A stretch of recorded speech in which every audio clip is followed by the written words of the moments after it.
So I caught another whopper. Suck on that, Bill Dance.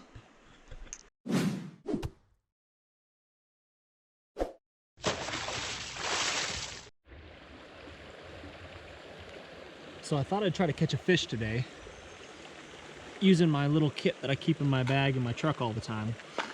It's just some spider wire, and this spool works really awesome as just a regular hand line. Hold it in the middle when you cast. The line feeds off really easy, and you can wind it back up on top. I think it's 10-pound, maybe 15-pound test, which is pretty big for this little creek. Probably want to go something a little smaller for this little creek for trout because they shy away from the big lines, but it's what I've got, so let's see if it works. And in my Skull Cam, I've got hooks, some sinkers, so all I really need to do is just find some bait. There we go. Turned over a big rock. Found this nice big worm. So I'm gonna tie my hook on my line with just a simple fisherman's knot or a clinch knot, whatever you want to call it. Twist the hook once, twice, 3 times, 4, 5, 6, 7, and 8. Go through the hole next to the eye, hopefully. Made it kind of tiny.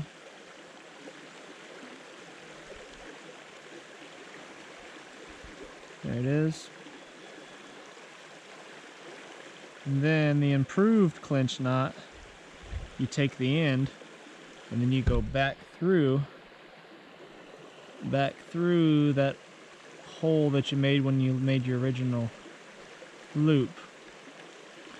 And that ensures that the line won't slip out with this real slippery spider wire here. And then you can just trim the excess. For that, take my knife.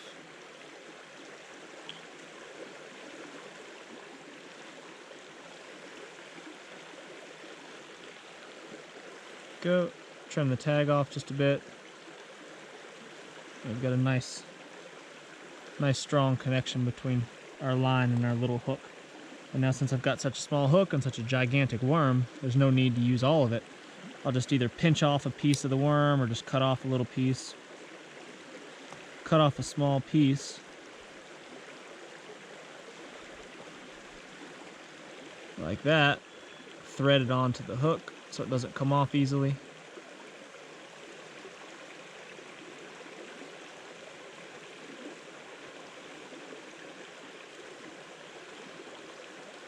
Like so, like that, and there's my baited hook.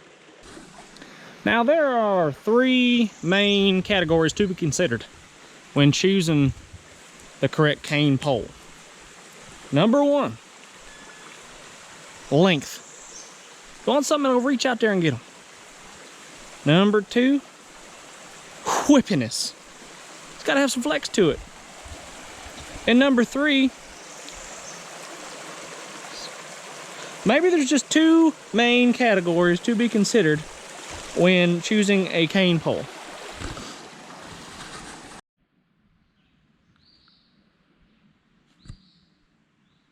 I think I found a winner. This poplar sapling right here is nice and long, pretty straight, and very whippy, which is important.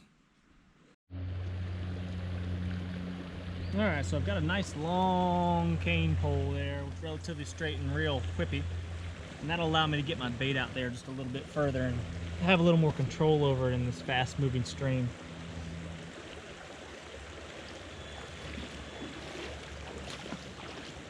And something else using a cane pole allows you to do is get rid of your sinker, get rid of the weight, and let the line kind of just naturally drift a little bit better with just the hook and the bait on it.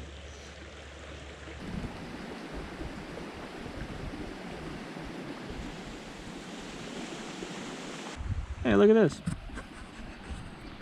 This is one of my favorite wild edibles right here. This is wood sorrel. Tastes like, it's kind of like lemons. It's good. Bunch of it. Smell that. So last turkey season, I chased a turkey all the way down this creek. I came in right about there, walked all the way down the middle of the creek, kind of crouching down because there was a turkey in this field up there. I popped out down below it, and as soon as I poked my head up above the bank where I could see something, it was looking right at me and took off. But it was fun nevertheless. I had my rubber boots on and the water went way over top. I was sloshing around. I didn't get the camera on at time. I hooked a little one.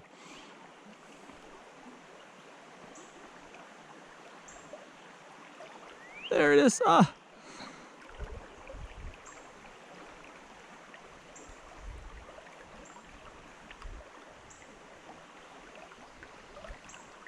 There he is. There's the whopper. Oh man. There he is. Let's see what kind of fish we got here. Luckily I had the 15-pound test, because I just don't know if anything else would have handled it. Anywho, there he is. Let's let him go. Hopefully catch a bigger one. So it looks like a big salamander. Maybe it's dead. It's not moving. Let's see if I can catch it.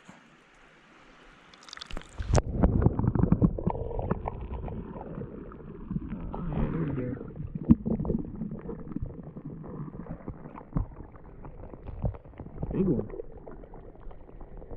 Oh no, it's not dead.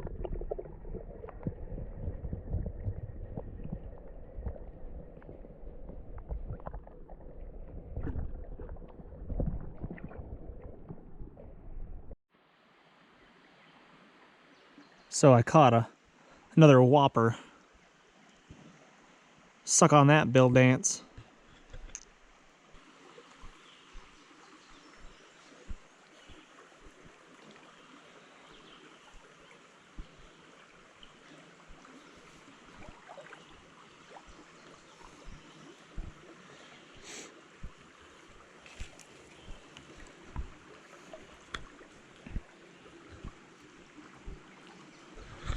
I used to fish all the time when I was a kid. Lately, I haven't fished hardly at all. Last year, I think I fished maybe twice. You know, kind of like this, not really taking it too seriously, but just getting out and in the water and seeing what I could come up with. My papa is the one that kind of taught me how to fish. I grew up fly fishing with him, actually. I knew how to fly fish before I could use a spinning rod.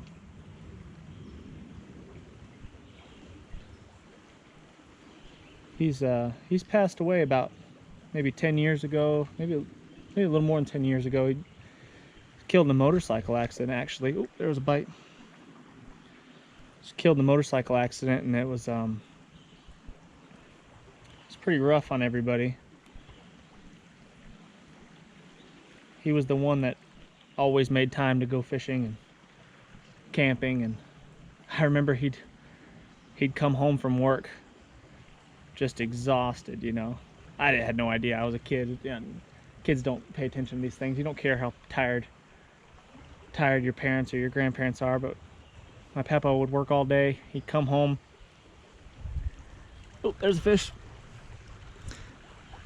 He'd come home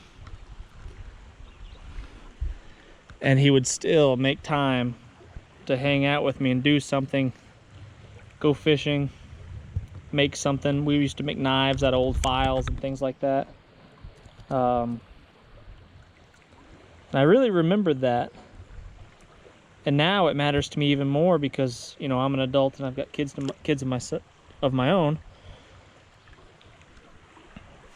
And it means so much more to me now than it did then. So I've really taken that to heart and paid attention to that, and always make sure I make time for my kids, you know. Making sure no matter how tired I am, I always spin them around, swing them around the yard, or play hide and go seek a couple times every night. Or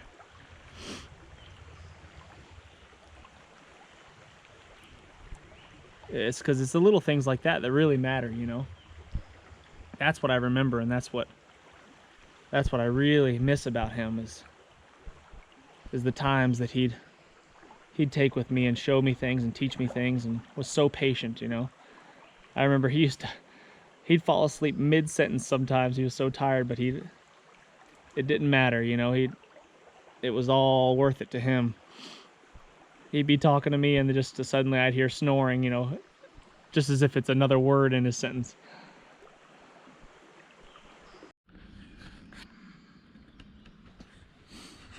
Look at this guy. Look how bright he is. Wonder why he's just laying there. Oh, there he goes. Never mind. Look at him go.